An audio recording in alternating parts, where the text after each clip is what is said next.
દિવાળીના તહેવારો બાદ ગુજરાતીઓ જો કોઈ તહેવારની આતુરતાથી રાહ જોઈ રહ્યા હોય તો તે છે ઉત્તરાયણનો તહેવાર। જો કે ઉત્તરાયણના તહેવાર પહેલાં સુરત અને રાજકોટમાં પોલીસ કમિશનરે જાહેરનામું બહાર પાડ્યું છે। જો તમે આ જાહેરનામાનો ભંગ કરશો તો તમારે ઉત્તરાયણના દિવસે પોલીસ સ્ટેશન જવાનો વારો આવી શકે છે। વિગતો મુજબ પોલીસ કમિશનર દ્વારા સાયરિન દોરી તુક્કલ વેચવા પર પ્રતિબંધ મુકાયો છે। આ સાથે ધાબા પર લાઉડસ્પીકર વગાડવા પર પ્રતિબંધ લગાવાયો છે। સુરત અને રાજકોટમાં પોલીસ કમિશનર દ્વારા સાવચેતીના ભાગરૂપે ઉત્તરાયણના તહેવારને લઈ જાહેરનામું બહાર પાડ્યું છે। આ જાહેરનામામાં સુરત સાયરિન દોરી તુક્કલ વેચવા પર પ્રતિબંધ અને ધાબા પર લાઉડસ્પીકર લગાડવા પર પ્રતિબંધ લગાવાયો છે। આ સાથે જાહેર માર્ગ પર પતંગ ઉડાડવા પર મનાઈ ફરમાવાય છે।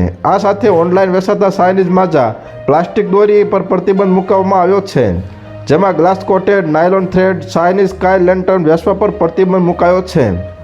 તો હાલ અત્યાર માટે આટલું જ મિત્રો, ફરી મળીએ નવી અપડેટ સાથે। તે પહેલાં વિડીયોને લાઇક કરી પરમાર ઓફિશિયલ ન્યૂઝ ચેનલને સબસ્ક્રાઇબ કરી દેજો અને પાસે આવેલું બેલ આઇકન પણ દબાવી દેજો, જેથી તમને નવી ખબરો મળતી રહે।